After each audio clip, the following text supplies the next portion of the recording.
फिर से स्वागत है दोस्तों आपका इस एक नए वीडियो के अंदर। और आज हम कुछ नई बातों को सीखेंगे और कुछ मैं आपके लिए कुछ क्वेश्चन रखने जा रहा हूं आपके दिमाग के अंदर।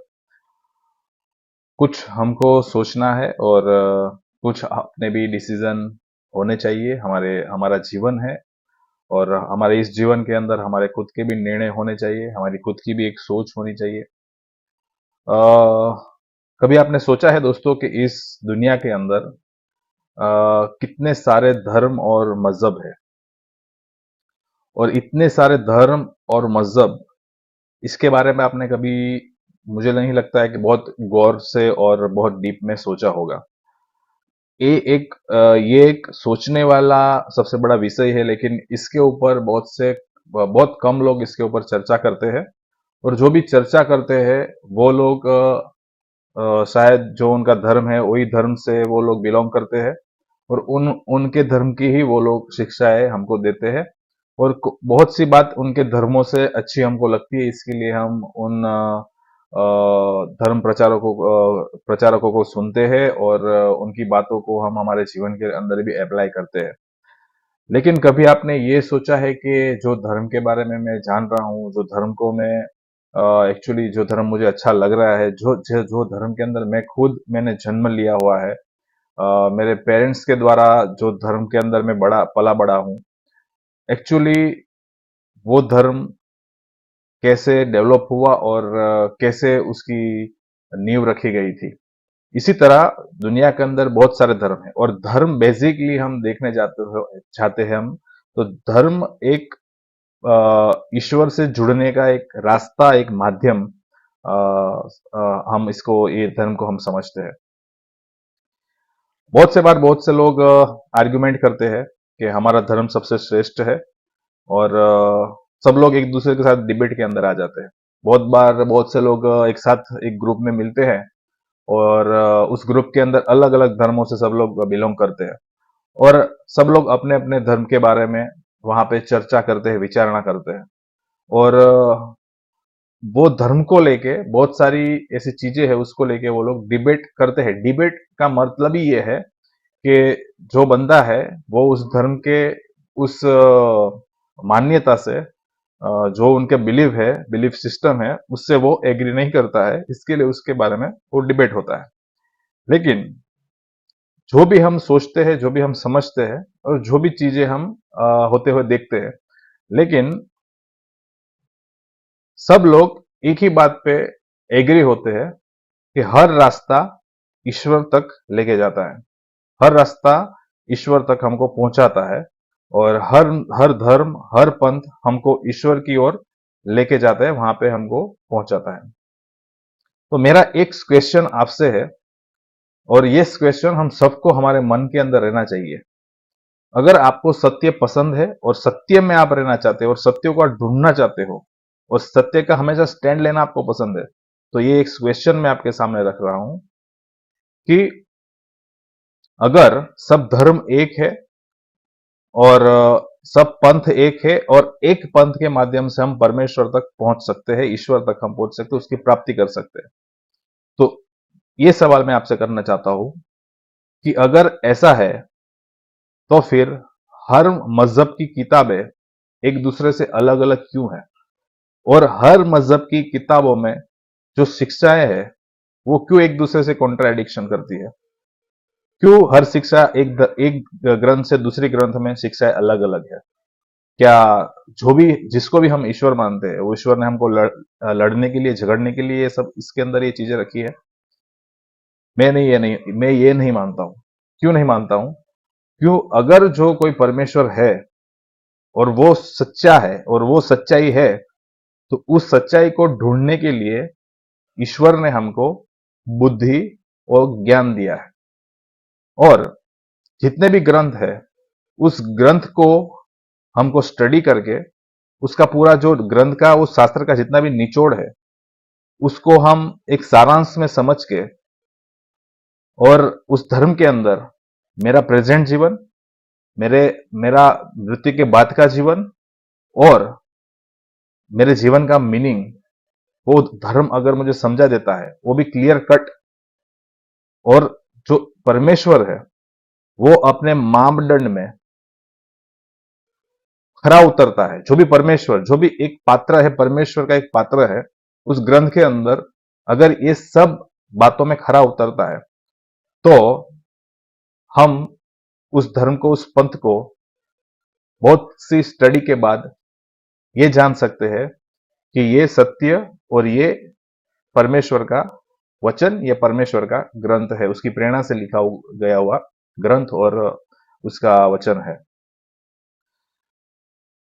हमको कई बार ऐसा है कि जैसे मैं अभी हिंदू धर्म के अंदर पैदा हुआ हूं, और कोई मुझे हिंदू धर्म के बारे में आके मेरे आगे कोई आर्ग्यूमेंट करता है कि तुम्हारे धर्म के अंदर ये है और इधर ये है, तो वो जो बंदा मुझसे आर्ग्यूमेंट कर रहा है उसके साथ मैं आर्ग्यूमेंट करूंगा, क्योंकि मेरा धर्म के साथ मेरा भावनात्मक एक रिश्ता है, और वो रिश्ते के कारण मैं उससे आर्ग्यूमेंट करूंगा या उससे गुस्सा गुस्सा हो जाऊंगा, और कहीं ना कहीं बातों को मैं वहां पे समाप्त कर दूंगा, और आगे चल के उस बंदे से मैं बात करने की भी शायद ट्राई ना करूं। लेकिन मैं इतना मानता हूं, सच्चाई जो है वो हमेशा कड़वी है। हमने कहावत बहुत बार ये सुनी है, सच्चाई हमेशा कड़वी लगती है, और ऐसा ही कहीं है। देखो, एक क्लियर बात मैं बोलता हूं आपके सामने। कभी आप जंगल सफारी में गए हो? जंगल सफारी में हम कभी जाते हैं, या तो फिर आपने डिस्कवरी चैनल कभी ना कभी देखा होगा। तो डिस्कवरी चैनल के अंदर हम बहुत बार देखते हैं, तो अफ्रीका के जंगल के मैदान दिखाए जाते हैं, और उस जंगल के अंदर शेरनियां शिकार कर रही होती है, या चित्ता शिकार कर रहा होता है, और कई बार वो हिरण के पीछे दौड़ते हैं और उसका शिकार करते हैं, कई बार वो भैंसे के पीछे दौड़ते हैं, उसका शिकार करते हैं, और उसका शिकार करने का ढंग जब हम देखते हैं तो बहुत ही बुरा लगता है। वो देखने को हमको अच्छा नहीं लगता है, और देखते देखते हमारे नजर के सामने जो हिरण को पकड़ा हुआ वो रहता है, जो भैंसे को पकड़ा हुआ रहता है, उसको उसके गले से दबोच के उसका शिकार किया जाता है, और उसका दम घोंट के उसको मार दिया जाता है। और उसके बाद की भी जो बात हम देखते हैं, तो धीरे धीरे करके उसको कच्चा ही फाड़ के उसकी बॉडी का पूरा वो लोग खा जाते हैं। तो ये सब सीन हम डिस्कवरी चैनल के अंदर देखते हैं। अभी ये जो घटना है, और ये घटना हर रोज हर जंगल के अंदर होती रहती है, हमारे नेचर के अंदर होती रहती है, ऐसी घटनाएं, शिकार की घटनाएं। तो देखने में हमको, समझने में हमको वो बहुत ही बुरा और बहुत ही खराब लगता है, बहुत ही क्रूरता लगती है। लेकिन कहीं ना कहीं जो ईश्वर ने इस दुनिया को बनाया है, वही ईश्वर ने ये सब नियम रखे हुए हैं, और कहीं ना कहीं ये सब कुछ सत्य है, और ये सत्य को जानना और उसको एक्सेप्ट करना बहुत ही कठिन है। क्यों ऐसा मैं बोल रहा हूं? क्योंकि जो सत्य है वो हमेशा कड़वा रहता है, और जो जो झूठ है वो हमेशा आपकी कानों की खुजली को मिटाता है। जो झूठ है आपके सामने रखा जाता है तो आप उसको बहुत जल्दी से एक्सेप्ट करते हो। झूठ से आपको बहुत उत्तेजना मिलती है, कहीं ना कहीं आप झूठ से बहुत इंकरेज हो जाते हो, और यही बात दुनिया के अंदर वास्तव में है। और मैं आपसे बोलना चाहता हूं कि वास्तविकता बहुत ही अलग है, वास्तविकता बहुत ही उसकी उसका स्टैंड बहुत ही अलग है, और सत्य हमेशा अकेला खड़ा रहता है, और सत्य की ही हमेशा जीत होती है।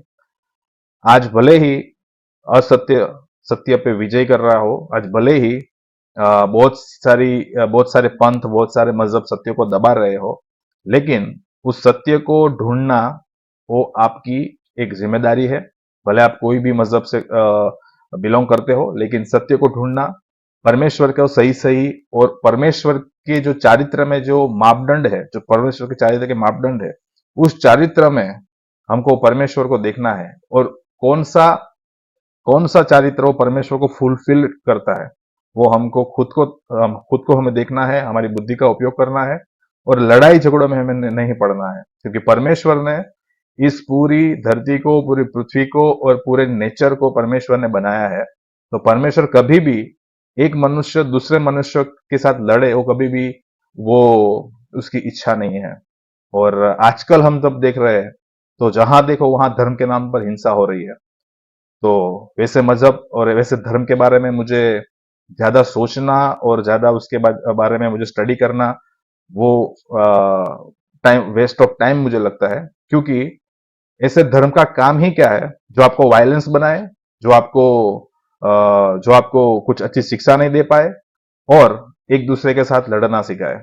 अगर परमेश्वर ने धर्म का निर्माण किया है, परमेश्वर ने अगर उसकी शिक्षा का निर्माण किया है, परमेश्वर ने उस ग्रंथ को आप तक पहुंचाया है, तो कभी भी आपके बीच कभी भी लड़ाई और झगड़े नहीं हो सकते हैं। ना ही आप एक दूसरे के साथ लड़ सकते हैं, ना ही एक देश जाति के साथ आपके साथ लड़ाई और झगड़ा हो सकता है। कि परमेश्वर सब इंसान को परमेश्वर ने एक साथ बनाया हुआ है। परमेश्वर सबका परमेश्वर है, कोई एक विशेष जाति का परमेश्वर नहीं है, सबका परमेश्वर एक ही है। अगर इस बात को आप एग्री करते हो तो आप कमेंट में लिख सकते हो और आप सच्चाई की खोज कर सकते हो। मैं कोई पर्टिकुलर कोई ऐसे कोई धर्म के बारे में, पर्टिकुलर कुछ कोई ऐसे मजहब के बारे में आपके सामने प्रचार करने के लिए नहीं आया हूं, लेकिन एक कॉमन सेंस, इंसान में एक कॉमन सेंस है, उसके बारे में आपके साथ मैंने आज बात की है। और इस बातों को आप गौर से सुनेंगे, गौर से आप इसको सोचेंगे और इसके साथ आप सत्य को खोजेंगे, ना ही आप एक भावनात्मक एक आप में जो भावना है, जो इमोशन है, उसमें आके आप कोई भी जीवन का निर्णय ले। अगर अ, आपको परमेश्वर को जानने में इंटरेस्ट है, अगर आपको सत्य को जानने में इंटरेस्ट है, सत्य की खोज में आपको इंटरेस्ट है, तो आप इस बातों पे आप चर्चा कर सकते हैं, इस बातों पे आप सोच सकते हैं और आगे फिर आपकी अपना जो जीवन है, इस जीवन के लिए जो जो हमारा इंपॉर्टेंस, इस जीवन का इंपॉर्टेंस है, उसकी जो वैल्यूज है, और उसको हम जान सकते हैं, सही रास्ते को, सही पंथ को जान सकते हैं और इस दुनिया की वास्तविकता को हम जान सकते हैं। आपको आपका क्वेश्चन का आंसर लेने के लिए आपको किसी ऐसे लोगों के पास, ऐसे ज्ञानी लोगों के पास जाना आपको इतना जरूरी नहीं है, लेकिन आप अपनी खुद की रिसर्च से भी आप ये जान सकते हो।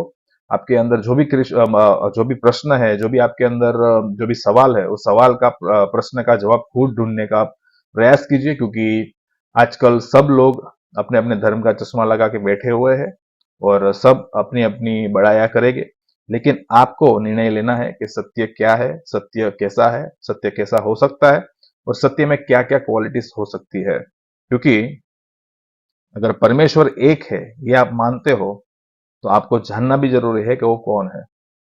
थैंक यू वेरी मच इस वीडियो को आप लास्ट तक देखने के लिए। हमारे इस वीडियो के इस पार्ट के अंदर मुझे ये विचार आपके समक्ष रखना मुझे लगा, इसलिए मैंने आपके सामने ये रखा। विचार करें और विरोध, झगड़े और समाज में क्लेश से थोड़ा दूर रहिए और खुद की उन्नति कीजिए, आने वाली पीढ़ियों की उन्नति कीजिए और आजू बाजू में आपके समाज की उन्नति कीजिए और सब लोग मिलजुल के प्रेम से और भाईचारे में सब लोग रहे और इस देश की तरक्की कीजिए। Thank you very much.